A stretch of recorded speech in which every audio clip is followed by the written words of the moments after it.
ഈ ചെയ്ത കർമ്മങ്ങൾ for every action there is an equal and opposite reaction to be experienced by the actor. അത് actor തന്നെ അനുഭവിച്ചു തീർക്കണം. അപ്പം അതിനെന്താ ചെയ്യുക? എൻ്റെ മുമ്പിലുള്ളവരോട് എനിക്ക് പറയാനുള്ളത് ശ്രദ്ധിച്ച് കേട്ടാലേ മനസ്സിലാവുള്ളൂ, ഇല്ലെങ്കിൽ മനസ്സിലാവില്ല.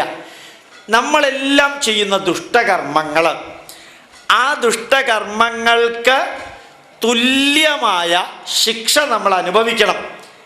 ആ ശിക്ഷ പ്രകൃതി നമുക്ക് തരുന്നു എന്ന് വിചാരിക്കാം. ദൈവമല്ല, ഈശ്വരനുമല്ല. പ്രകൃതിയുടെ ബാലൻസ് നിറവേറ്റാൻ നമ്മൾ ചെയ്യുന്ന ദുഷ്ടകർമ്മങ്ങൾക്ക് ശിക്ഷ പ്രകൃതി തരുന്നു എന്ന് വിചാരിക്കാം. അപ്പോൾ ഒരാൾക്ക് തോന്നി, പ്രകൃതി എൻ്റെ ദുഷ്ടകർമ്മത്തിന് ശിക്ഷ തരുന്നത് വരെ ഞാൻ കാത്തിരിക്കുന്നില്ല, ഞാൻ തന്നെത്താനെ ആ ശിക്ഷ അനുഭവിക്കാൻ തയ്യാറാണ് എന്ന് തോന്നിയെന്ന് വിചാരിക്കുക. ഇപ്പോൾ പറഞ്ഞതിൻ്റെ അർത്ഥം മനസ്സിലായി? ഞാൻ പ്രകൃതിയുടെ ശിക്ഷയ്ക്ക് കാത്തു നിൽക്കുന്നില്ല. ഞാൻ ചെയ്തിരിക്കുന്ന ദുഷ്ടകർമ്മത്തിൻ്റെ അനുസരിച്ച് 50 കിലോ പാപത്തിൻ്റെ അനുഭവം ഞാൻ അനുഭവിച്ച് തീർക്കണം.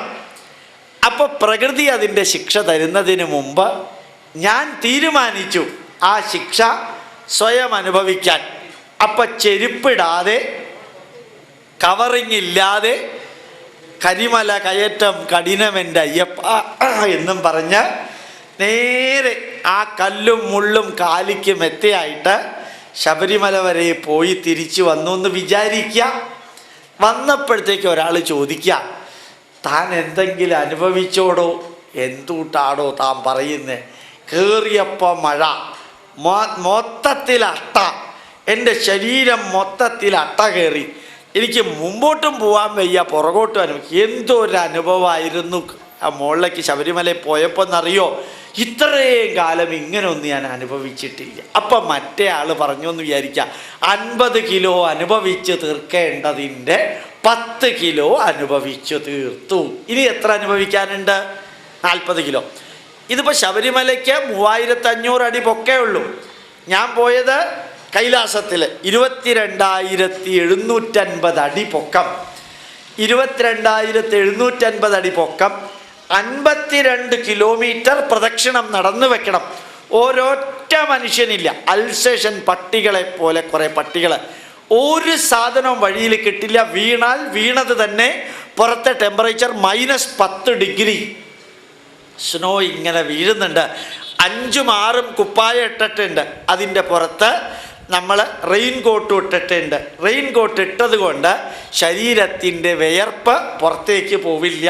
പിന്നെ ഭക്ഷണം കഴിക്കാത്തത് കൊണ്ട് ഈ ശരീരം അങ്ങ് ചുക്കി ചുളിഞ്ഞപ്പോൾ പാൻറ്റൊക്കെ ലൂസായി.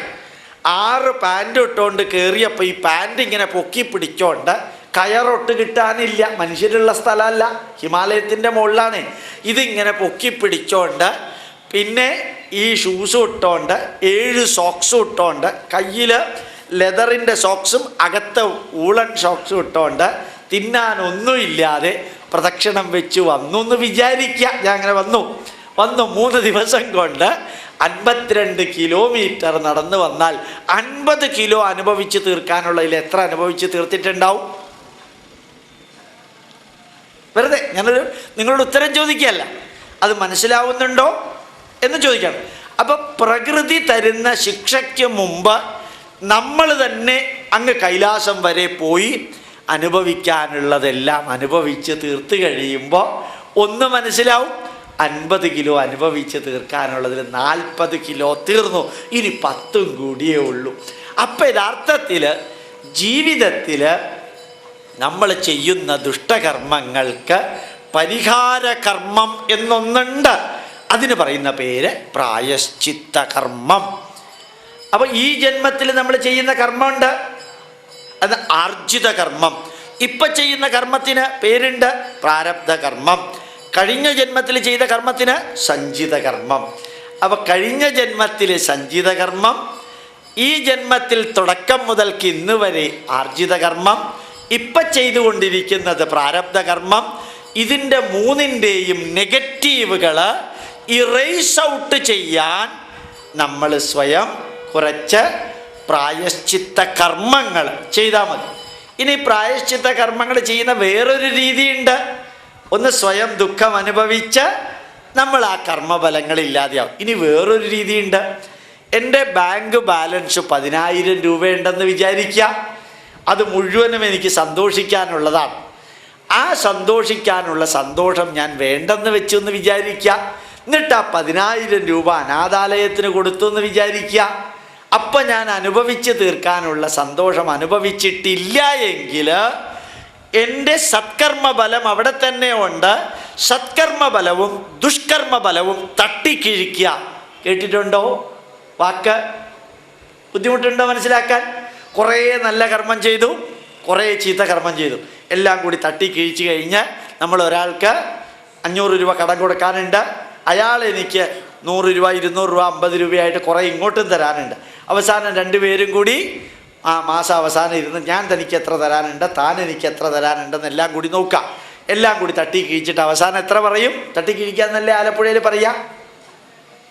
തട്ടി കിഴിക്കാന്ന് വെച്ച് കഴിഞ്ഞാൽ തോമസ് ഐസക്ക് പറഞ്ഞത് തന്നെയാണ്. അർത്ഥം മനസ്സിലായല്ലോ ഇല്ലേ? അതായത് കിട്ടാനുള്ളതെല്ലാം ചേർത്തു, കൊടുക്കാനുള്ളതെല്ലാം കൂടി ചേർത്ത് ബാക്കി എത്രയാണ്? അത് തന്നെയാണ് ചെയ്ത നല്ല കർമ്മങ്ങളെല്ലാം നമ്മൾ എഴുതി വെച്ചു, ചെയ്ത ചീത്ത കർമ്മങ്ങളും എഴുതി വെച്ചു. അവസാനം നമ്മളത് തട്ടിക്കിഴിച്ച് കഴിയുമ്പോൾ കുറച്ച് തിന്മകളേ ഉള്ളൂ, കുറേ നന്മകൾ ചെയ്തിട്ടുണ്ട്. ഇനി ആ തിന്മകൾ കൂടി ഇല്ലാതെയാക്കാൻ എന്താ ചെയ്യേണ്ടത്? ഞാൻ എല്ലാവരോടും പറയുന്നു. ഈ നല്ല പണക്കാരുടെ വീട്ടിൽ വിവാഹം കഴിഞ്ഞ് അവരുടെ വീട്ടിൽ നിന്ന് എച്ചിലല പുറത്തിടുമ്പോൾ ആ എച്ചിലലയിൽ നിന്ന് ഭക്ഷണം കഴിക്കുന്ന ഭിക്ഷക്കാരെ ഒന്ന് കാണുക. അച്ഛൻ്റെയും അമ്മയുടെയും വികാരത്തിമർപ്പിൽ ഒരു കുട്ടിക്ക് ജന്മം നൽകി ഏതോ അനാഥാലയത്തിൽ ഉപേക്ഷിച്ചു പോയ ആ കുട്ടിയുടെ അടുത്ത് ചെന്നൊന്ന് തലോടുക.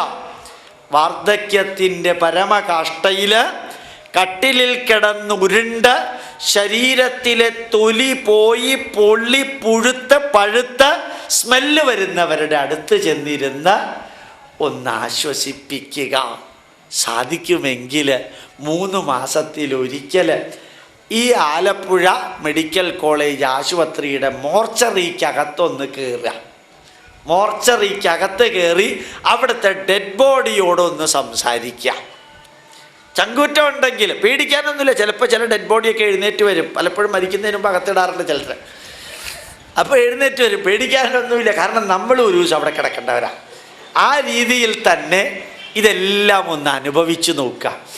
ഈ അനുഭവിക്കലാണ് യഥാർത്ഥത്തിൽ തിന്മകളുടെ ക്വാണ്ടിറ്റി കുറയ്ക്കാനും നന്മകളുടെ ക്വാണ്ടിറ്റി കൂട്ടി ഇതെല്ലാം ഒന്ന് അനുഭവിച്ചു നോക്കുക. ഈ അനുഭവിക്കലാണ് യഥാർത്ഥത്തിൽ തിന്മകളുടെ ക്വാണ്ടിറ്റി കുറയ്ക്കാനും നന്മകളുടെ ക്വാണ്ടിറ്റി കൂട്ടിയിട്ട് തിന്മകൾ ഇറേസ് ഔട്ട് ചെയ്യാനും നമ്മളെ സഹായിക്കുന്നത്. ഒന്നുകൂടി ഞാൻ ആവർത്തിക്കാം. നമ്മൾ ചെയ്തു കൂട്ടിയ നന്മകൾ സന്തോഷത്തോടു കൂടി അനുഭവിച്ച് തീർക്കാം. നമ്മൾ ചെയ്തു കൂട്ടിയ തിന്മകൾ നിങ്ങൾ ചെയ്തു കൂട്ടി എന്നുള്ള അർത്ഥത്തിലല്ല ഞാൻ പറയുന്നത്, ചെയ്തിട്ടുണ്ടെങ്കിൽ എന്നർത്ഥത്തിലാണ്. അപ്പോൾ ആ തിന്മകൾ നമ്മൾ അനുഭവിച്ച് തീർക്കാൻ പാകത്തിന് പ്രകൃതി നമുക്ക് ശിക്ഷ തരുന്നതിന് മുമ്പ് നമ്മൾ സ്വയം ആ ശിക്ഷ ഏറ്റെടുത്ത് നമ്മൾ കുറേ കാര്യങ്ങൾ അങ്ങോട്ട് ചെയ്യുന്നു. തീർത്ഥയാത്രയ്ക്ക് പോകുന്നു. ഞാൻ കൈലാസത്തിൽ പോയപ്പോൾ പറഞ്ഞൊരു കാര്യം, പുസ്തകം എഴുതിയിട്ടുണ്ട് ഞാൻ. MG രാമചന്ദ്രൻ എന്ന് കേട്ടുകയാണ്, തമിഴ്നാട്ടിലെ മുഖ്യമന്ത്രി. അദ്ദേഹത്തിൻ്റെ മകളുടെ മകള് അത് തമിഴിലേക്കും ഇംഗ്ലീഷിലേക്കും വിവർത്തനം ചെയ്യുന്നുണ്ട്. കാരണം അവർക്ക് ഭയങ്കരമായിട്ട് ഇഷ്ടപ്പെട്ടു എന്ന് പറഞ്ഞു. അപ്പോൾ ആ യാത്രയിൽ കാഠ്മണ്ഡു കഴിഞ്ഞ് ഹിമാലയം വരെ ഈ ടിബറ്റിലൂടെ 5 ദിവസം അങ്ങോട്ടും 6 ദിവസം അങ്ങോട്ടും 6 ദിവസം ഇങ്ങോട്ടും പിന്നെ ദർശനിലൊരു ദിവസം പിന്നെ 3 ദിവസം കൈലാസത്തിലും കഴിഞ്ഞ് വരുമ്പോൾ ഒരൊറ്റ സ്ഥലത്ത് ടോയ്ലറ്റ് എന്ന സാധനം ഇല്ല. ഒറ്റ സ്ഥലത്തില്ല. മാത്രമല്ല, ഇനി എവിടെയെങ്കിലും ധാരാപ്പൂക്ക് എന്ന് പറയുന്ന ഒരു സ്ഥലത്തുണ്ട് 10 ടോയ്ലറ്റ് ഒരുമിച്ച, അതിൻ്റെ ഇടയ്ക്ക് മറയൊന്നുമില്ല. ആണുങ്ങളും പെണ്ണുങ്ങളും ഒക്കെ ഒരുമിച്ചിരുന്നോളണം. ഇതെല്ലാം കൂടി കഴിഞ്ഞ് ഇങ്ങോട്ട് അതിനകത്തേക്ക് കയറിയാൽ തലേ ദിവസം തിന്നതും കൂടി അടിച്ച് കലക്കി ഒമിറ്റ് ചെയ്ത് അവിടെ തീർക്കും. ഈ ടോയ്ലറ്റിൻ്റെ ചുവട്ടിൽ മുഴുവനും പന്നികളും യാക്കുകളും അൽസേഷൻ പട്ടികളെ പോലെയുള്ളതുമാണ്. അതിൻ്റെ തലയിലേക്ക് തന്നെയാണ് ഇതൊക്കെ വീഴുന്നത്. ഈ സീനൊക്കെ കണ്ട് പിന്നെ വെള്ളം തൊടാൻ നിവൃത്തിയില്ല, ഐസാണ്. അപ്പോൾ പിന്നെ പേപ്പറേ ഉള്ളൂ. അതെല്ലാം കൂടി ശരീരം തുടയ്ക്കാൻ നിവൃത്തിയില്ല, അത്ര തണുപ്പാണ്.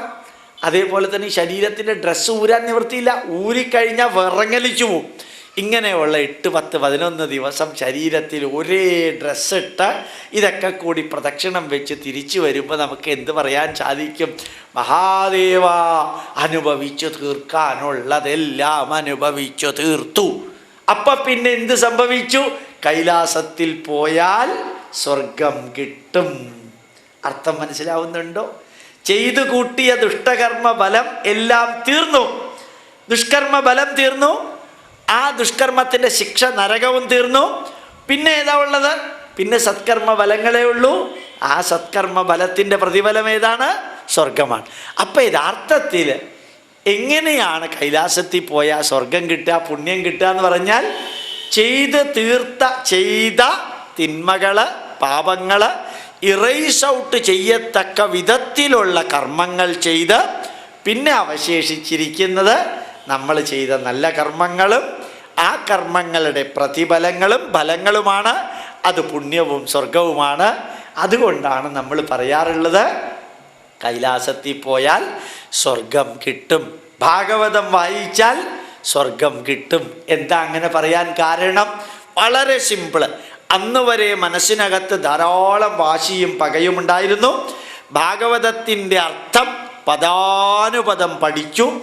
ഈ പലരും ഭാഗവതം വായിക്കുന്നുണ്ട്, എന്ത് സ്പീഡിലാണ് വായിക്കുന്നത്. പ്രധാനപ്പെട്ട ഈ 2 വരി വായിച്ചാൽ പോരെ, ഇത് മുഴുവനും വായിച്ചിട്ട് എന്തിനാ മനുഷ്യനെ ബോറടിപ്പിക്കുന്നത്? അപ്പോൾ കുറച്ച് നല്ല രീതിയിൽ വായിച്ച് അതിൻ്റെ സന്ദേശങ്ങൾ കഥകളിലൂടെ പറഞ്ഞു തന്നു കഴിഞ്ഞാൽ മനസ്സിനകത്ത് അന്ന് വരെയുള്ള തിന്മകളെല്ലാം ഭാഗവതം കേട്ടിട്ട് ഇല്ലാതെ. അപ്പോൾ മനസ്സിലെ തിന്മകൾ പോയാൽ പിന്നെ മനസ്സിൽ നിന്ന് വരുന്നത് നന്മ നിറഞ്ഞ ചിന്തകളായിരിക്കും, അതിൽ നിന്ന് നന്മ നിറഞ്ഞ കർമ്മങ്ങളായിരിക്കും, അതിൽ നിന്ന് നന്മ നിറഞ്ഞ കർമ്മബലങ്ങൾ. ആ കർമ്മബലത്തിൻ്റെ പേരാണ് പുണ്യമെന്ന്, ആ കർമ്മത്തിൻ്റെ പ്രതിഫലത്തിൻ്റെ പേരാണ് സ്വർഗം. അപ്പോൾ ഭാഗവതം വായിച്ചാൽ എങ്ങനെയാ പുണ്യം കിട്ടുക? മനസ്സിനകത്തെ തിന്മകളെ കഴുകിക്കളഞ്ഞ് നന്മകൾ നിറയ്ക്കാൻ സാധിക്കുന്നത് കൊണ്ടാണ് ഭാഗവതം വായിച്ചാൽ പുണ്യം കിട്ടുമെന്ന് പറയാം. അപ്പോൾ യഥാർത്ഥത്തിൽ നമ്മൾ എന്താ ചെയ്യേണ്ടത്? 85 വയസ്സ് വരെ ജീവിക്കുന്ന നമ്മൾ, സുകുമാർ അഴീക്കോട് 86 എന്ന് തോന്നുന്നു, സായിബാബയുടെ പ്രായമായി. യഥാർത്ഥത്തിൽ ഒരിക്കൽ സുകുമാർ അഴീക്കോട് പറഞ്ഞിരുന്നു, അതാ അമൃതാനന്ദമയി പലരെയും കെട്ടിപ്പിടിക്കുമ്പോൾ വികാരം ഉണ്ടാവില്ലേ എന്നാ. അപ്പോൾ യഥാർത്ഥത്തിൽ ഞാനത് കോഴിക്കോട് ഉണ്ടായിരുന്നു. അപ്പം ഞാൻ പറഞ്ഞിരുന്നു, അതാത് മക്കളെ അതാത് സമയത്ത് കെട്ടിച്ചയക്കാൻ പറ്റാത്തതിൻ്റെ കുഴപ്പമാണ് ഇതൊക്കെ. പിന്നെ അദ്ദേഹം എന്നെ വിളിച്ചു പറഞ്ഞു, താൻ എനിക്കിട്ട് വെച്ചു അല്ലേ. യഥാർത്ഥത്തിൽ ജീവിച്ചിരിക്കുന്നിടത്തോളം കാലം പത്രമാധ്യമങ്ങളിൽ നിറയാനും അല്ലെങ്കിൽ പ്രസിദ്ധിക്കും പേരിനും വേണ്ടി മാത്രം പ്രവർത്തിക്കാതെ നമ്മുടെ മുമ്പിൽ എത്രയോ നന്മകൾ പ്രവർത്തിക്കാനുള്ള അവസരമുണ്ട്. ഞാൻ തുടക്കത്തിൽ പറഞ്ഞു, എല്ലാവരുടെയും മനസ്സിന് നന്മ വരുത്തുന്ന കുറേ കാര്യങ്ങൾ, പലരുടെയും ശരീരത്തിന് നന്മ വരുത്തുന്ന കുറേ കാര്യങ്ങൾ, അനവധി കുടുംബങ്ങളുടെ ജീവിതത്തിൽ നന്മ വരുത്തുന്ന കാര്യങ്ങൾ, നമ്മുടെ സമൂഹത്തിൽ നന്മ വരുത്തുന്ന കാര്യങ്ങൾ, നമ്മുടെ രാഷ്ട്രത്തിൽ നന്മ വരുത്തുന്ന കാര്യങ്ങൾ, ഇത് ചെയ്താൽ ഈ കാര്യങ്ങൾക്ക് പറയുന്ന പേരാണ് സത്കർമ്മങ്ങൾ. ആ കർമ്മങ്ങൾ ഇങ്ങനെ ചെയ്തുകൊണ്ട് പോയാൽ കർമ്മഫലങ്ങൾ നന്നാവും. അപ്പോൾ നമ്മളുടെ ജീവിതത്തിൽ ചോദ്യം, how long you are living and how you are living, എത്ര കാലം ജീവിക്കുന്നു എന്നുള്ളതിനേക്കാളും ജീവിക്കുന്നിടത്തോളം എങ്ങനെ ജീവിക്കുന്നു എന്ന ചോദ്യത്തിന് ഉത്തരം എന്താണ്? I am living a useful, fruitful, purposeful and peaceful life. I am living a useful, fruitful, purposeful and peaceful life.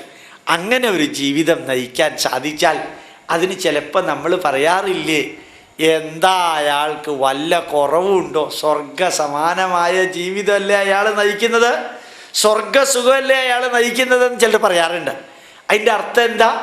അയാൾക്കിപ്പോൾ ജീവിതത്തിൽ മുൻപോട്ടുള്ള പ്രയാണത്തിൽ തടസ്സങ്ങളൊന്നുമില്ലാത്ത അവസ്ഥ. അതിൻ്റെ പേരാണ് സ്വർഗം. ബൈബിളിലും ഖുറാനിലും പറഞ്ഞിരിക്കുന്ന ഹെവൻ അല്ല ഭാരതത്തിലെ സ്വർഗം. ഭാരതത്തിലെ സ്വർഗം സുഗതി എത്ര ഭവതി തത്ര ഏവ സ്വർഗ. ജീവിതത്തിൽ മുമ്പോട്ടുള്ള പ്രയാണത്തിൽ ദുഃഖങ്ങളും വേദനകളും തടസ്സങ്ങളും ഇല്ലാതെ വരുന്ന ഒരവസ്ഥ ഉണ്ടാകണമെങ്കിൽ നമ്മൾ ഇന്നുവരെ ചെയ്തിരിക്കുന്ന കർമ്മങ്ങൾ നന്മ നിറഞ്ഞതായിരിക്കണം, കർമ്മഫലങ്ങൾ നന്മ നിറഞ്ഞതായിരിക്കണം. ആ നന്മ നിറഞ്ഞ കർമ്മങ്ങളും കർമ്മഫലങ്ങളും ഉണ്ടെങ്കിൽ നമ്മളുടെ ജീവിതത്തിൻ്റെ മുമ്പോട്ടുള്ള പ്രയാണം ഉജ്ജ്വലമായി തീരും. അപ്പം നമ്മൾ ഈ ഭൂമിയിൽ എന്തു പറയുന്നു? നമിക്കിലുയരാം, നടുകിൽ തിന്നാം, നൽകുകിൽ നേടിയിടാം, നമുക്ക് നാമേ പണിവത് നാഗം നരകവും അതുപോലെ. എന്ത് അന്വർത്ഥമായ വരിയാണ്! നമ്മുടെ കർമ്മത്തിൻ്റെ ബലം തന്നെയാണ് നമ്മൾ അനുഭവിക്കുന്നത്.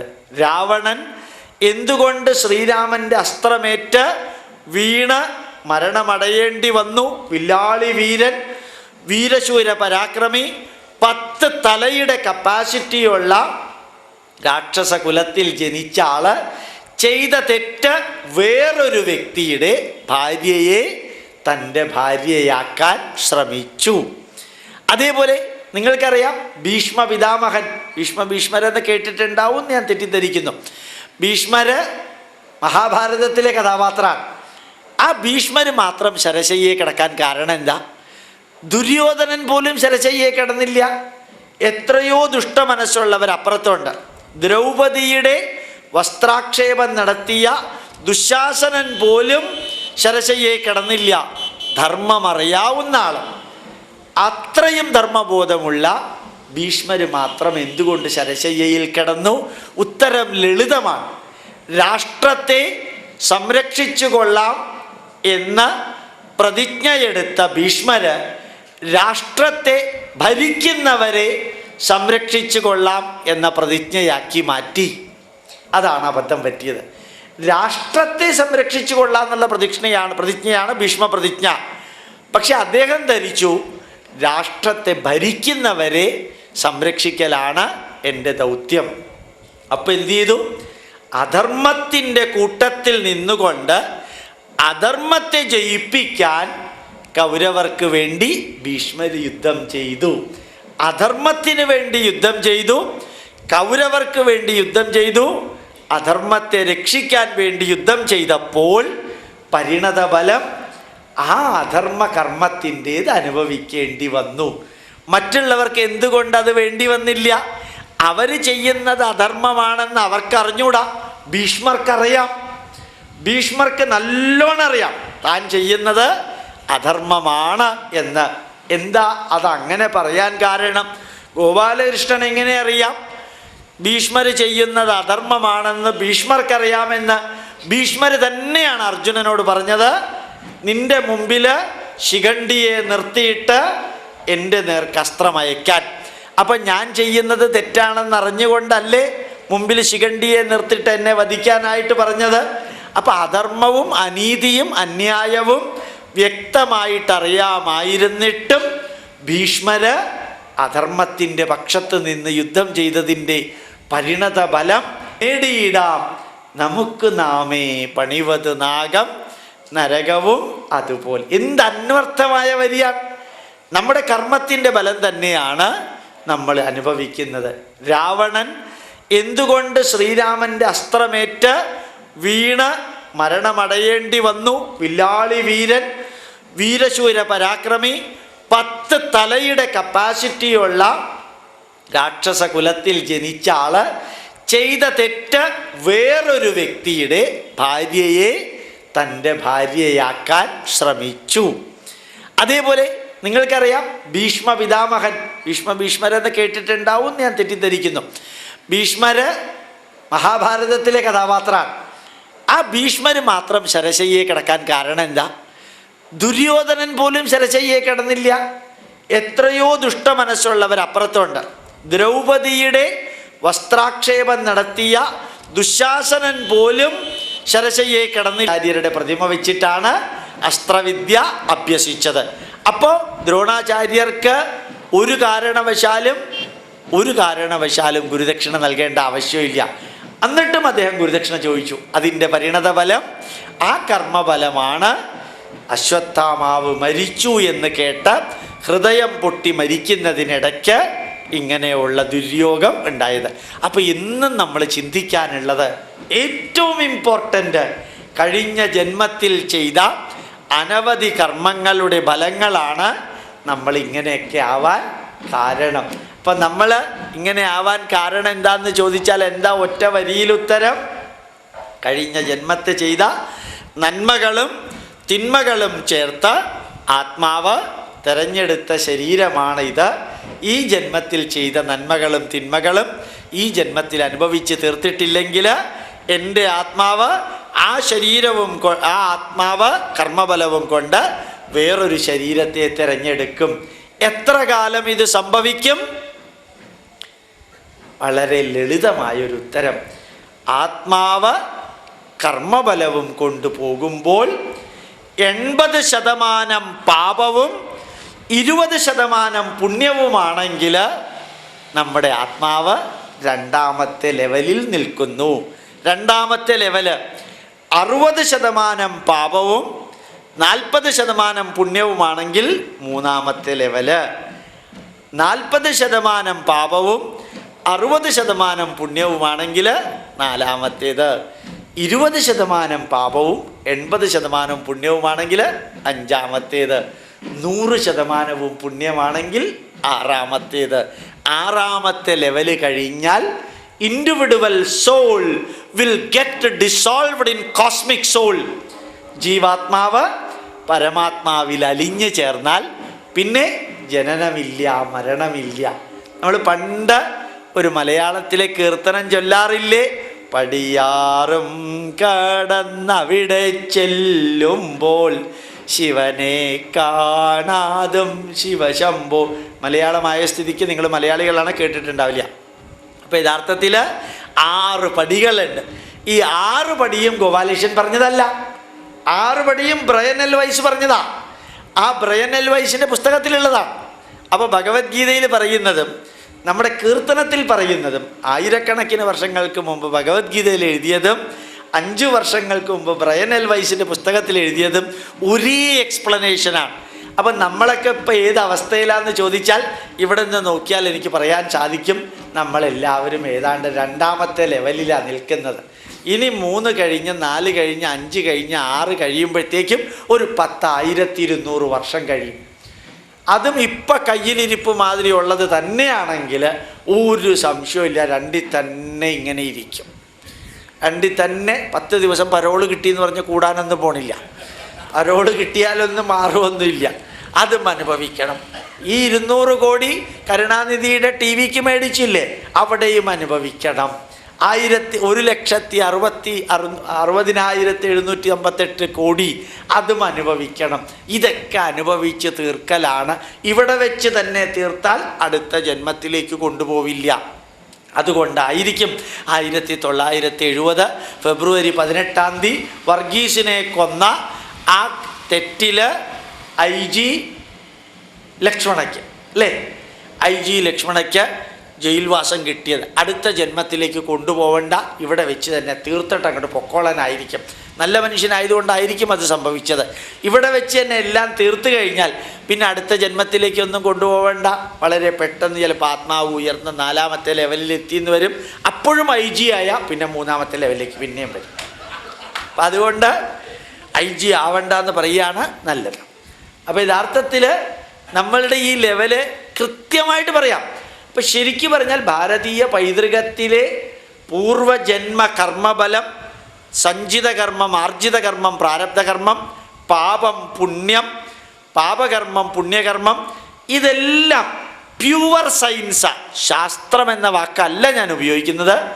പ്യുവർ സയൻറ്റിഫിക്കായിട്ട് മനഃശാസ്ത്രപരമായിട്ട് വിവരിക്കാൻ സാധിക്കും. അപ്പോഴും നമ്മുടെ മുമ്പിൽ നല്ലൊരു സൊല്യൂഷൻ ഉണ്ട്. എന്താ സൊല്യൂഷൻ? ചിരിച്ചുകൊണ്ട് ജീവിക്കുന്നിടത്തോളം നല്ല കാര്യങ്ങൾ ചെയ്യുക. ആരെങ്കിലും കൈക്കൂലി തരികയാണെങ്കിൽ ഓർമ്മിക്കുക, അയാൾ 500-ൻ്റെ നോട്ട് തലയ്ക്ക് ഒഴിഞ്ഞൊഴിഞ്ഞൊഴിഞ്ഞൊഴിഞ്ഞ് മുടിഞ്ഞു പോട്ടെ എന്ന് പറഞ്ഞിട്ടാ തരിക. ലോകത്തിൽ ആരും കൈക്കൂലി സന്തോഷത്തോടുകൂടി തരില്ല, മുടിഞ്ഞു പോട്ടെ. അപ്പം അയാളുടെ പാപവും കൂടി നമ്മുടെ തലയിലായി. അവനവൻ ചെയ്തത് മാത്രമല്ല, അയാൾ ഒഴിഞ്ഞു തന്നതും കൂടി നമ്മുടെ ഇതിലായി. പണ്ട് ശബരിമല അമ്പലത്തിൽ ഭണ്ണാരം എണ്ണാൻ ഡെയിലി വേജസിന് ചില പിള്ളേരെ എടുക്കുന്ന കേട്ടിട്ടുണ്ട്. അങ്ങനെ ഒരു പയ്യൻ എന്ത് ചെയ്തു, ഭണ്ണാരം എണ്ണിക്കൊണ്ടിരിക്കുമ്പോൾ ഒരു സ്വർണത്തിൻ്റെ കഷ്ണം കിട്ടി. അത് അയാൾ വിഴുങ്ങി. ആ സ്വർണത്തിൻ്റെ കഷ്ണം വിഴുങ്ങി പുറത്തേക്ക് വരുമ്പോൾ മെറ്റൽ ഡിറ്റക്ടർ കണ്ടുപിടിച്ചു. അയാൾ വയറ്റിലുണ്ട്. എന്നിട്ട് അയാൾക്ക് മഗ്നീഷ്യം സൾഫേറ്റ് കൊടുത്ത് ലൂസ് മോഷനിലൂടെ ആ സ്വർണം എടുത്തു. അപ്പം ഞാൻ എന്താ പറയാൻ ആഗ്രഹിച്ചത്, ആ സ്വർണം ആ ഭണ്ണാരത്തിലിട്ട വ്യക്തി ഒരു ലെപ്രസി പേഷ്യൻ്റ് ആണെന്ന് വിചാരിക്കാം. ലെപ്രസി പേഷ്യൻ്റ് ഇട്ട് തലയ്ക്ക് ഒഴിഞ്ഞ് ശാസ്താവിന് നേരെ ഭണ്ണാരത്തിലിട്ടു. ആ സ്വർണം വയറ്റിൽ കൂടെ പുറത്തേക്കും പോയി. ഇപ്പോൾ വയറ്റിൽ അവശേഷിച്ചത് എന്താ, ആ ലെപ്രസിയുടെ ഫലം. കക്കണോ? ഞാൻ എല്ലാവരോടും പറയാറുണ്ട്, നമുക്ക് അർഹതപ്പെടാത്തത് എടുക്കാതിരിക്കുക, ഉള്ളത് മതി. നമ്മൾ പലപ്പോഴും ചിന്തിക്കുന്നു, കുറേ കൂടി ഉണ്ടായിരുന്നെങ്കിൽ എനിക്ക് സന്തോഷത്തോടു കൂടി ജീവിക്കാം. സാധിക്കില്ല. ഈ കുറച്ചുള്ളത് സന്തോഷത്തോടു കൂടി ജീവിക്കാൻ സാധിച്ചാൽ വളരെ ധന്യമായൊരു ജീവിതം ആക്കി അതിനെ മാറ്റാൻ സാധിക്കും. ആ ജീവിതമാണ് നമ്മൾ എത്രത്തോളം സാമ്പത്തികമായിട്ട് വളരുമ്പോൾ, എത്രത്തോളം അബ്നോർമലായിട്ട് പോകുന്നോ അത്രയും മക്കളിൽ അബ്നോർമാലിറ്റി വളരും. കുറേ കഴിയുമ്പോൾ നമ്മൾ ആലോചിക്കും, ഞാൻ കുറേ സാധനങ്ങളൊക്കെ ഉണ്ടാക്കി, എൻ്റെ 2 മക്കളും എന്നെ തിരിഞ്ഞു നോക്കണില്ല, ഓരോരുത്തരും ഓരോ സ്ഥലത്തേക്ക് പോയി. എന്തൊരു ജന്മമാണ് ഈശ്വര, അടുത്ത ജന്മം എനിക്ക് ഇങ്ങനെ വേണ്ട.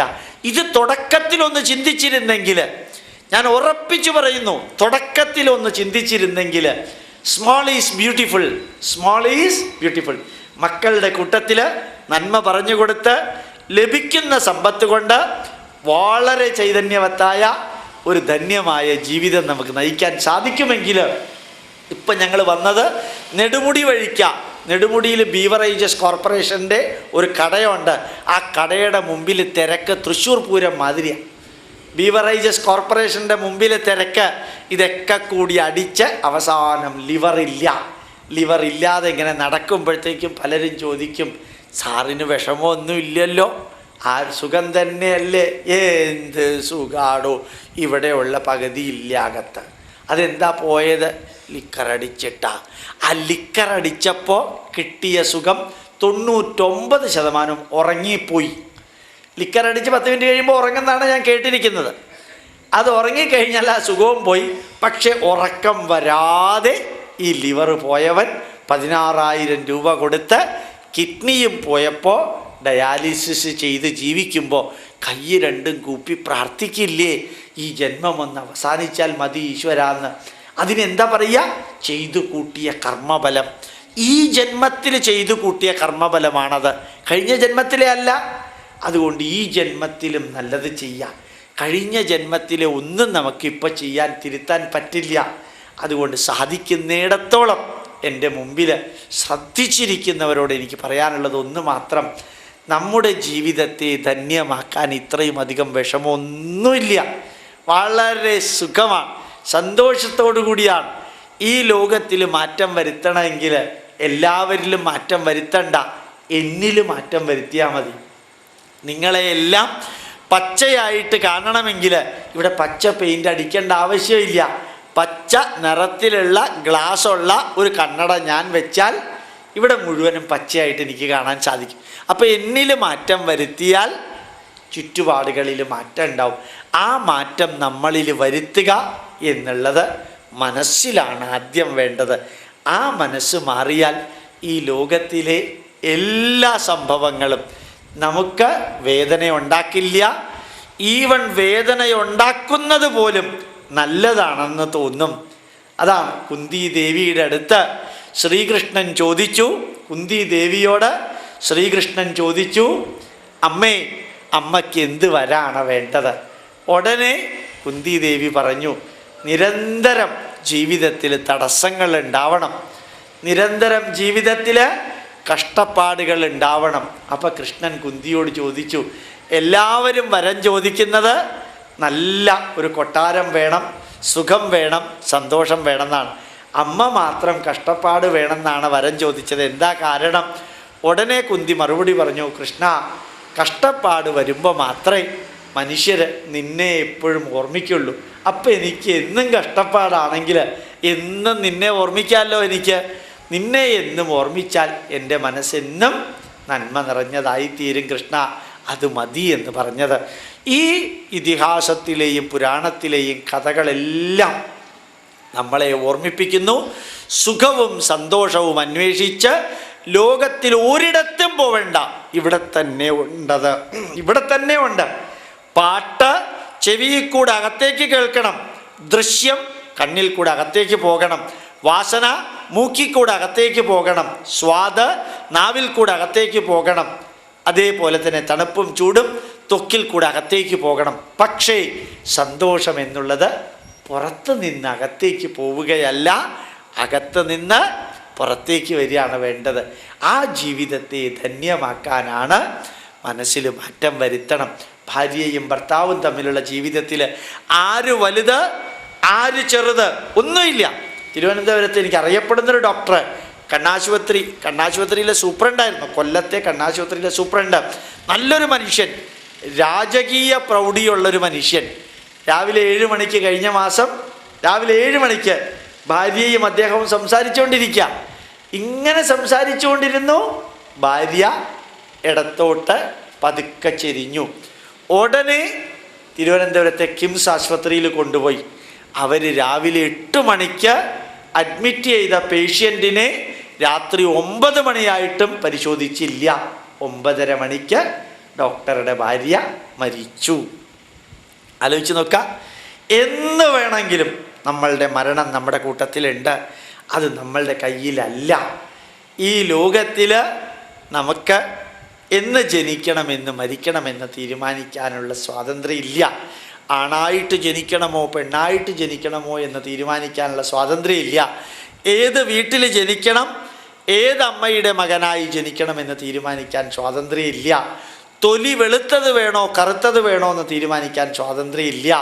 കാവ്യ മാധവനെ പോലെ ആവണോ നവ്യ നായരെ പോലെ ആവണോ തീരുമാനിക്കാൻ സ്വാതന്ത്ര്യം ഇല്ല. സച്ചിൻ ടെണ്ടുൽക്കറെ പോലെ ആവണോ അമിതാഭ് ബച്ചനെ പോലെ ആവണോ തീരുമാനിക്കാൻ സ്വാതന്ത്ര്യം ഇല്ല. തിന്മ നിറഞ്ഞ മനസ്സിനെ നന്മ നിറഞ്ഞതാക്കണമോ എന്ന് തീരുമാനിക്കാനുള്ള സ്വാതന്ത്ര്യമുണ്ട്. മനസ്സിനെ മാറ്റം വരുത്താനുള്ള സ്വാതന്ത്ര്യം നമുക്കുണ്ട്. ആ മനസ്സിൽ മാറ്റം വന്നാൽ നമ്മുടെ മുമ്പിൽ കാണുന്ന ഓരോന്നും നമ്മുടെ ജീവിതത്തെ ധന്യമാക്കാൻ നമുക്ക് ഉപയോഗിക്കാൻ സാധിക്കും. അപ്പോഴാണ് ഈ മനസ്സിൽ നിന്ന് ചിന്തകളും കർമ്മങ്ങളും വരിക. ആ കർമ്മം ചെയ്തുകൊണ്ടേയിരിക്കുക. ചിലപ്പോൾ ചിലരോട് ഞാൻ പറയാറുണ്ട്, കർമ്മം ചെയ്യുന്നതിൽ നിന്ന് സന്തോഷം കണ്ടെത്തുക. കർമ്മബലം പ്രതീക്ഷിക്കാതെ കർമ്മം ചെയ്യുക. എന്ത് സംഭവിക്കട്ടെ, ഞാൻ ചെയ്യേണ്ടതെല്ലാം ചെയ്തു. എൻ്റെ അമ്മയെ ചികിത്സിക്കുന്ന, എൻ്റെ അമ്മയെ ഞാൻ പരിചരിക്കുന്ന ആ മനസ്സാന്നിധ്യത്തോടു കൂടി എൻ്റെ സമൂഹത്തെയും എൻ്റെ കുടുംബത്തെയും എൻ്റെ ശരീരത്തെയും എൻ്റെ മനസ്സിനെയും ഞാൻ നന്മയിലേക്ക് കൊണ്ടുപോകാൻ സാധിച്ചാൽ ഈ ലോകത്തിലെ ജീവിതം ധന്യമായ ഒരു ജീവിതമാക്കി മാറ്റാൻ സാധിക്കും. ആ ധന്യതയ്ക്ക് പുറത്തെവിടെ അന്വേഷിച്ചാലും കിട്ടില്ല. ചിലപ്പോൾ ചിലർ പറയാറുണ്ട്, സാറേ ഞാൻ അനുഭവിക്കുന്ന ദുഃഖം സാറൊന്ന് തിരിച്ചറിയണം. ഞാൻ അയാളോട് പറയാറുണ്ട്, ദുഃഖങ്ങളെല്ലാം ഒരു പേപ്പർ എടുത്ത് എഴുതുക. ഒരു പേപ്പർ എടുത്ത് ഒന്നാമത്തെ ദുഃഖം, രണ്ടാമത്തെ ദുഃഖം, മൂന്നാമത്തെ ദുഃഖം. ഞാൻ മുമ്പിലിരുന്നു, അയാൾ എല്ലാ ദുഃഖവും എഴുതി. 1/2 മണിക്കൂർ കഴിഞ്ഞ് എൻ്റെ കയ്യിൽ തന്നു. എന്താ തന്നത്? എനിക്ക് ഒരു ദുഃഖവും ഇല്ല എന്ന് മനസ്സിലായത് ഇപ്പോഴാണ്. ഞാൻ അനുഭവിക്കുന്ന ദുഃഖം സാറിന് അറിഞ്ഞുകൂടാന്ന് പറഞ്ഞ് ഞാൻ A4 സൈസിലെ പേപ്പറും പേനയും കൊടുത്തതാ. അയാൾ കുറേ എഴുതാൻ ശ്രമിച്ചു, ഒന്നും കിട്ടണില്ല. 1/2 മണിക്കൂർ കഴിഞ്ഞപ്പോൾ എഴുതി തന്നു. ഒരു ദുഃഖവും ഞാൻ അനുഭവിക്കുന്നില്ലെന്ന് മനസ്സിലായത് ഇപ്പോഴാണ്. അപ്പം നമ്മളുടെ മനസ്സാണ് ദുഃഖത്തിലൂടെ ഇങ്ങനെ മുകളിൽ ഫ്ലോട്ട് ചെയ്ത് പോവാണ്. എന്നിട്ട് നമ്മൾ വിചാരിക്കുന്നു ദുഃഖമാണെന്ന്. നമുക്ക് സന്തോഷമുണ്ടാവുമ്പോഴും ചിലപ്പോൾ ദുഃഖമാണ്. അപ്പം സന്തോഷിക്കാൻ എങ്ങനെയാണ് സാധിക്കുക? ഒരു കപ്പ് ചായ കുടിക്കുമ്പോൾ സ്ലോ ആയിട്ട് ചായ കുടിക്കുക. ഒരു പാട്ട് കേൾക്കുമ്പോൾ വേറൊരു കാര്യം ചെയ്യാതിരിക്കുക, ആ പാട്ട് നല്ലോണം കേൾക്കുക. ഒരു സിനിമ കാണുമ്പോൾ നന്നായിട്ട് ആ സിനിമ കാണുക. ഭക്ഷണം കഴിക്കുമ്പോൾ വളരെ സ്ലോയിൽ ഭക്ഷണം കഴിക്കുക. കാരണം ആ ഭക്ഷണം ആസ്വദിച്ച് കഴിക്കുക. നമ്മൾ എവിടേക്കെങ്കിലും യാത്ര പോകുമ്പോൾ ആ യാത്ര ആസ്വാദ്യകരമാക്കുക. നമ്മളുടെ കുടുംബാംഗങ്ങൾ ഒരുമിച്ചിരിക്കുമ്പോൾ ആ ഒരുമിച്ചിരിക്കൽ ആസ്വാദ്യകരമാക്കുക. അമ്പലത്തിൽ പോകുമ്പോൾ വേഗം പോയിട്ട് വേണം എനിക്കിപ്പോൾ തിരുവനന്തപുരത്തേക്ക് പോകാൻ, വേഗം പുറപ്പെടാൻ. ആ യാത്ര മൊത്തം കൊളായി. ഒരു അരമണിക്കൂർ വൈകി അല്ലെങ്കിൽ പോകണ്ടെന്ന് വെക്കുക. ചായ ധൃതി പിടിച്ച് കുടിക്കുന്നതിന് പകരം വേറൊരു ഓപ്ഷൻ ഉണ്ട്, ചായയേ കുടിക്കണ്ടെന്ന് വെച്ചൂടെ. ഈ ധൃതി പിടിച്ച് എന്തിനാ ഈ ആന വെള്ളം കുടിക്കണ മാതിരി ചായ കുടിക്കണേ? അപ്പോൾ എല്ലാം നമ്മുടെ മുമ്പിൽ ഓപ്ഷൻ ഉണ്ട്. സ്ലോ ആൻഡ് സ്റ്റഡി ആയിട്ട് ഒരാളോട് സംസാരിക്കുമ്പോൾ മുഖം ചിരിച്ച മുഖവുമായിട്ട് സംസാരിക്കുക. ചീഞ്ഞ തണ്ണീർമത്തൻ്റെ മുഖം ഒഴിവാക്കുക. അതേപോലെ എല്ലാവർക്കും നന്മ വരുത്താൻ വേണ്ടിയിട്ടുള്ളൊരു മനസ്സുണ്ടാവുക. Hidden agenda ഉണ്ടാവാതിരിക്കുക. ഇടയ്ക്കെങ്കിലും പറയാം നന്നായി വരും കേട്ടോ. മക്കളുടെ അടുത്ത് ചിരിച്ചുകൊണ്ട് സംസാരിക്കുക. അവരുടെ തലയ്ക്ക് ഒന്ന് കൈവച്ച് പറയുക, നിന്നെപ്പോലൊരു മകനെ കിട്ടിയത് അച്ഛൻ്റെ പുണ്യമാണ്, നിന്നെപ്പോലൊരു മകളെ കിട്ടിയത് അമ്മയുടെയും അച്ഛൻ്റെയും പുണ്യമാണ്. ഒരൊറ്റ പൈസ ചിലവില്ല, എന്നാലും നമ്മളത് പറയില്ല. നമുക്കത് പറഞ്ഞൂടെ? ഭാര്യ സാമ്പാർ ഉണ്ടാക്കി, സാമ്പാർ നന്നായിട്ടുണ്ട് കേട്ടോ എന്നൊരു വരി പറയാൻ എന്താ ഇത്ര കുഴപ്പമുള്ളത്? കാപ്പി മോശമായിട്ടുണ്ട്, കാപ്പിക്ക് ഒരിത്തിരി പഞ്ചസാരയും കൂടിയിട്ടുണ്ടെങ്കിൽ നന്നായിട്ടുണ്ട്, നന്നാവും. ആ നെഗറ്റീവിനെ പോലും നമുക്ക് പോസിറ്റീവാക്കി പറഞ്ഞാൽ വീട്ടിനകത്ത് എന്തൊരു നല്ല അന്തരീക്ഷം ഉണ്ടാവുക. നമ്മളെപ്പോഴും മറ്റുള്ളവർ ഒരു വിരൽ ഒരാളിൽ ചൂണ്ടിക്കാണിക്കുമ്പോൾ 3 വിരൽ നമ്മളെ ചൂണ്ടിക്കാണിക്കുന്നു അല്ലേ? ഒരു വിരൽ അങ്ങോട്ട് ചൂണ്ടിക്കാണിക്കുമ്പോൾ 3 വിരൽ നമ്മളെ ചൂണ്ടിക്കാണിക്കുന്നു. ഇത്രയും ഞാൻ നിങ്ങളോട് പറഞ്ഞത് ഒന്നും ആത്മീയതയല്ല, മതവുമല്ല. ഞാൻ നിങ്ങളോട് പറഞ്ഞത് പ്യുവർലി സയൻസാണ്. ജീവിതത്തിലെ പുണ്യം, പാപം, സ്വർഗം, നരകം, സഞ്ചിത കർമ്മം, ആർജിത കർമ്മം, പ്രാരബ്ധ കർമ്മം, ഇങ്ങനെയുള്ള 8 വാക്കുകൾ പഠിച്ചാൽ നമ്മൾ റോട്ടിലൂടെ നടക്കുമ്പോൾ ഒരു ബുദ്ധിമുട്ടും ഉണ്ടാവില്ല. അപ്പം തട്ടുകടയിൽ നിന്ന് ചായ കുടിക്കാനും വലിയ വിഷമമൊന്നും ഉണ്ടാവില്ല. ഞാൻ ഡോക്ടറാണ്, തട്ടുകടയിൽ നിന്ന് ചായ കുടിച്ചാൽ എന്താവും? ഒരു ചുക്കും ആവില്ല. തട്ടുകടയിൽ നിന്ന് വേണമെങ്കിൽ തട്ടുകടയിൽ നിന്ന് കുടിക്കാം. ഞാൻ സന്യാസിയാണ്, റോട്ടിൽ നിന്ന് ചായ കുടിച്ചാൽ, സന്യാസി റോട്ടിൽ നിന്ന് ചായ കുടിച്ചാൽ എന്താ? ഒരു കുഴപ്പമില്ല. ചിക്കൻ ഗുനിയ ഉണ്ടെങ്കിൽ കഴിക്കണ്ട, അല്ലെങ്കിൽ കഴിച്ചാൽ എന്താ കുഴപ്പം? ഒന്നും ആവില്ല. നമ്മുടെ തോന്നലാണ് ഞാൻ ഇന്നതൊക്കെയാണ്, അത് കാരണം പറ്റില്ല. അപ്പോൾ യഥാർത്ഥത്തിൽ നമ്മൾ തന്നെയാണ് നമ്മളുടെ ചില നന്മകളും തിന്മകളും ഒക്കെ ഉണ്ടാക്കുന്നതും നന്മകൾ വളർത്തേണ്ടതും. വളരെ ലളിതമായ രീതിയിൽ ഞാൻ പറഞ്ഞു. പക്ഷേ ഒരു കാരണവശാലും ഞാൻ വിചാരിച്ചില്ല ഒറ്റ ആൾ കൂട്ടുവായ വിടാതെ ഇങ്ങനെ ഇരിക്കുന്ന. അതായത് ഞാൻ ഒരു ഗ്രാമാന്തരീക്ഷമാണെന്ന് എന്നോട് പറഞ്ഞിരുന്നു, പക്ഷെ ഇത്രയും ശ്രദ്ധയോടുകൂടി ഇരിക്കും എന്ന് എനിക്കറിയാം. എന്തായാലും ഒരു കാര്യം ഉറപ്പ് തരുന്നു, ഇനിത്തെ പ്രാവശ്യം വരുമ്പോൾ ഒരു 6:30 മണിക്ക് 5:30 മണിക്ക് വരികയാണെങ്കിൽ 3 വാക്ക്: ഇച്ഛാശക്തി, ജ്ഞാനശക്തി, ക്രിയാശക്തി. അടുത്ത 3 വാക്ക്: ഉത്തിഷ്ഠത, ജാഗ്രത, പ്രാപ്യവരാ, നിബോധത. ഈ 3+3 6 വാക്കുകൾ കൂടി പഠിച്ചാൽ മനസ്സിനകത്ത് അസാധാരണമായ ആത്മവിശ്വാസം വരും. തളർന്ന് ഭാര്യ മരിച്ച് ആത്മഹത്യ ചെയ്യാൻ പോയ ഒരാളായിരുന്നു കഴിഞ്ഞ ആഴ്ച എന്നെ വന്ന് കണ്ടത്. ലോസ് ഏഞ്ചൽസിൽ നിന്ന് വന്ന് മരിക്കാൻ പോയതാണ്. അയാൾ പറഞ്ഞു, സാറേ ഈ പ്രഭാഷണം കേട്ടതിന് ശേഷം ഇപ്പം എനിക്ക് ഉറപ്പിച്ചറിയാം, ജീവിക്കണം, അതാണ് ജീവിതം എന്ന് മനസ്സിലായി എന്ന് പറഞ്ഞിട്ട് പോയത്. അപ്പം അടുത്ത എന്തെങ്കിലും വരുന്നുണ്ടെങ്കിൽ അന്ന് ഇച്ഛാശക്തി, ജ്ഞാനശക്തി, ക്രിയാശക്തി പ്ലസ് ഉത്തിഷ്ഠത, ജാഗ്രത, പ്രാപ്യവരാ, നിബോധത. പിന്നെ നിങ്ങളോട് 1-2 ചെറിയ കാര്യങ്ങൾ നിങ്ങൾക്ക് താല്പര്യമുണ്ടെങ്കിൽ ജൂലൈ മാസം 30-ാം തീയതി കർക്കിടകത്തിൽ കറുത്ത വാവാണ്. വലിയ അമ്പലമാണ് ഇവിടെ നല്ല രീതിയിൽ പിതൃകർമ്മം ചെയ്യാം. ആരെങ്കിലും വേണമെങ്കിൽ ഞാൻ അയച്ചു തരാം. അർത്ഥം പറഞ്ഞ് പിതൃകർമ്മം ചെയ്യേണ്ട ദിവസമാണത്. അതല്ല നിങ്ങൾ തൃശ്ശൂരിലേക്ക് വരുന്നുണ്ടെങ്കിൽ തൃശ്ശൂർ കേച്ചേരിക്കടുത്ത് ഞാൻ തന്നെ ആയിരിക്കും മഴുവഞ്ചേരി മഹാദേവ ക്ഷേത്രത്തിൽ അത് നടത്തുന്നത്. അവിടെ ഒരു നോട്ടീസുണ്ട്. യൂസഫ് അലി കേച്ചേരിയുടെ വീടിൻ്റെ പുറകിലാണ് ഇൻസ്റ്റിറ്റ്യൂട്ടിൻ്റെ ഹെഡ്ക്വാർട്ടേഴ്സ്. അവിടെ ഒരു 7000-8000 പേര് വരും. രാവിലെ 5 തൊട്ട് 11:30 വരെ അരമണിക്കൂർ ഇൻ്റർവെല്ലിൽ അവിടെ സൗകര്യം ഉണ്ടായിരിക്കും. അപ്പം നിങ്ങൾ സാധിക്കുമെങ്കിൽ, സാറൊക്കെ വരാറുണ്ട്, സാധിക്കുമെങ്കിൽ നിങ്ങൾ വരിക. പിതൃകർമ്മത്തിൽ വളരെ ലിഷർലി 10 ഏക്കർ സ്ഥലത്ത് അതൊരു കാഴ്ചയാണ്. ഒരു 12 മണിക്കൂർ കാണാനുണ്ട് അവിടെ. അതേപോലെ സാധിക്കുമെങ്കിൽ ഡിസംബർ മാസം 23, 24, 25 തീയതികളിൽ എല്ലാ വർഷവും ഡിസംബർ 23, 24, 25 വെള്ളി, ശനി, ഞായർ, അതിൻ്റെ അപ്പുറത്തും ഇപ്പുറത്തും വെള്ളി ശനി വരികയാണെങ്കിൽ ചേർന്നിട്ട് ഭഗവത്ഗീതയിലെ ഒരധ്യായം വിവരിക്കുന്നുണ്ടാവും. ഈ വർഷം കർമ്മയോഗം, കഴിഞ്ഞ വർഷം ജ്ഞാനയോഗം. ഈ 10-60 ശ്ലോകങ്ങൾ ഭാരതത്തിലെ പൈതൃകം മുഴുവനും ചേർത്ത് വിവരിക്കുക. രാവിലെ തൊട്ട് വൈകുന്നേരം വരെ താമസിക്കാൻ സൗകര്യമുണ്ട്, നല്ല തണുപ്പുണ്ട്, നല്ല ഭക്ഷണ ക്രമീകരണം. സാധിക്കുമെങ്കിൽ നിങ്ങളെല്ലാവരും ഒരു വർഷത്തിൽ 3 ദിവസം അവനവനെ ശുദ്ധീകരിക്കാനായിട്ട് അങ്ങോട്ട് വരാം. ഇവിടെ നിന്ന് വണ്ടി കയറിയാൽ കണ്ണൂർ വണ്ടിയിലോ കോഴിക്കോട് വണ്ടിയിലോ മലപ്പുറം വണ്ടിയിലോ ഗുരുവായൂർ വണ്ടിയിലോ കയറിയാൽ മഴുവഞ്ചേരിയുടെ മുമ്പിൽ ഇറങ്ങാം. ദൂരത്തേക്കൊന്നും പോകണ്ട, മഴുവഞ്ചേരിയുടെ മുമ്പിൽ റിക്വസ്റ്റ് സ്റ്റോപ്പ് ഉണ്ട്, അവിടെ ഇറങ്ങാം.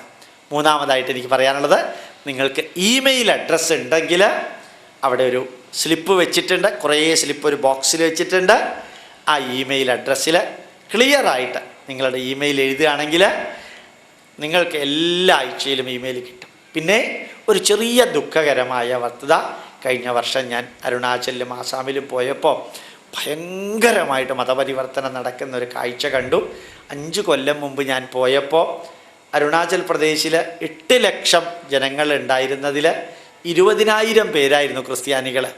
ഈ ഡിസംബർ ഞാൻ പോയപ്പോൾ 8.5 ലക്ഷം ജനങ്ങളിൽ 6.5 ലക്ഷം പേരെ കേരളത്തിലെ ക്രിസ്ത്യാനികൾ കൺവെർട്ട് ചെയ്തു. അതൊരു വേദനാജനകമായ വസ്തുതയായിരുന്നു. അരുണാചൽ പ്രദേശിൽ കൺവെർഷൻ ബാൻഡാണ്, എന്നിട്ടും ആസാമിലും ഭയങ്കരമായിട്ട് കൺവെർഷൻ നടക്കുന്നു. ആ കൺവെർഷനെ കുറിച്ച് എല്ലാം വിവരിക്കുന്ന കുറച്ച് നോട്ടീസുകൾ അവിടെ ഒരു കസേരയിൽ വെച്ചിട്ടുണ്ട്. താല്പര്യമുള്ളവർക്ക് അത് ഫ്രീ ആയിട്ട് എടുക്കാം. എങ്ങനെയാണ് ബൈബിളിലെ വരികൾ പറഞ്ഞ് ഈ പാവപ്പെട്ടവരെ ഭയപ്പെടുത്തിയിട്ട് കൺവെർട്ട് ചെയ്യുന്നത് എന്ന് അറിയിക്കാൻ ചെറിയൊരു ബുക്ക്ലെറ്റും പ്രസിദ്ധീകരിച്ചിട്ടുണ്ട്. അതും കസേരയിൽ വെച്ചിട്ടുണ്ട്. ഫ്രീ ആയിട്ട് എടുക്കണം എന്നുള്ളവർക്ക് ഫ്രീ ആയിട്ട് എടുക്കാം. ഒരു 2, 3, 5 രൂപ തരികയാണെങ്കിൽ അതിൻ്റെ പ്രിൻറ്റിങ് കോസ്റ്റായി. അല്ല, പൈസ നിർബന്ധമൊന്നുമില്ല. നോട്ടീസ് ഫ്രീ ആണ്, ബുക്കും ഫ്രീ ആണ്, ആ ചെറിയ ബുക്കും ഫ്രീ ആണ്. പിന്നെ എല്ലാ സ്ഥലത്തും പറയാറുള്ളത് പോലെ എൻ്റെ ഓട്ടോബയോഗ്രഫിയും അതേപോലെ കൈലാസ യാത്രയും പ്ലസ് ജ്യോതിഷത്തെക്കുറിച്ചുള്ളൊരു പുസ്തകവും ധർമ്മശാസ്ത്രത്തെക്കുറിച്ചുള്ള പുസ്തകവും പൈതൃകത്തിൻ്റെ വേദനയും ഹിന്ദു അനുഭവിച്ച ദുഃഖവും എന്നൊരു പുസ്തകവും ഇവിടുത്തെ ധാരാളം പോലീസുകാർ വാങ്ങിക്കുന്നൊരു പുസ്തകമാണ്. അതെല്ലാം അവിടെയുണ്ട്. CD കളുണ്ട്, ഒന്നിനും കോപ്പിറൈറ്റ് ഇല്ല. അതേപോലെ 5 വേദവും അവിടെയുണ്ട്. ഒരു വേദത്തിനും കോപ്പിറൈറ്റ് ഇല്ല. നിങ്ങൾ ലോകത്തിൽ എവിടെ അന്വേഷിച്ചാലും നിങ്ങൾക്ക് വേദം കിട്ടില്ല, ആരുടെ അടുത്ത് അന്വേഷിച്ചാലും കിട്ടില്ല. മലയാള മനോരമ ഒരു വേദം ഇറക്കിയിട്ടുണ്ട്, 1250 രൂപയാണ് ഒരു വേദത്തിന്. നമ്മളുടെ ഇവിടെ ഒരു വേദത്തിന് 150 രൂപയാണ്. DVD ആണ്. DVD പ്ലെയർ ഉള്ളവർ മാത്രമേ വാങ്ങിക്കാവൂ. 40 മണിക്കൂറാണ് ഒരൊറ്റ CD ഒരു വേദം ഉള്ളത്. അങ്ങനെ 5 CD 200 മണിക്കൂറാണ് ഋഗ്വേദം, യജുർവേദം, സമവേദം, അഥർവവേദമുള്ളത്. ഒരു ജന്മത്തിൽ ഒരു വേദമെങ്കിലും നിങ്ങൾ കേൾക്കണം, മറ്റുള്ളവരെ കേൾപ്പിക്കണം. CD കളും VCD കളും കോപ്പിയെടുത്ത് എല്ലാവർക്കും കൊടുക്കാനുള്ള മനസ്സുണ്ടാകട്ടെ എന്ന് പ്രാർത്ഥിച്ചുകൊണ്ട് ഇത്രയും ധന്യമായ മുഖഭാവത്തോടു കൂടി ഇരുന്ന എൻ്റെ കുടുംബാംഗങ്ങളോട് വാക്ക് തരുന്നു. എന്നെങ്കിലും ഇനി ഇതിലേ പോവുകയാണെങ്കിൽ, ഇവിടെ താല്പര്യമുണ്ടെങ്കിൽ ഏത് പട്ടാപ്പകലും ഏത് പാതിരാത്രിക്കും ഇവിടെ വന്ന് ക്ലാസ് എടുക്കാൻ തയ്യാറാണെന്ന് അറിയിച്ചുകൊണ്ട് ഈ മുഖവും ഈ മനസ്സും ജീവിതാന്ത്യം വരെ നമുക്കെല്ലാവർക്കും നിലനിർത്താൻ സാധിക്കട്ടെ എന്ന് പ്രാർത്ഥിച്ചുകൊണ്ട് എൻ്റെ മുമ്പിലിരിക്കുന്ന എല്ലാ കുടുംബാംഗങ്ങൾക്കും ക്ഷേത്ര ഭാരവാഹികൾക്കും അവരുടെ കുടുംബാംഗങ്ങൾക്കും ദീർഘായുസ്സും ആരോഗ്യവും ഐശ്വര്യവും സമ്പൽ സമൃദ്ധിയും ജഗതീശ്വരൻ പ്രദാനം ചെയ്യട്ടെ എന്ന് പ്രാർത്ഥിച്ചുകൊണ്ട് ഗോപാലകൃഷ്ണൻ്റെ പ്രണാമം പ്രണാമം പ്രണാമം.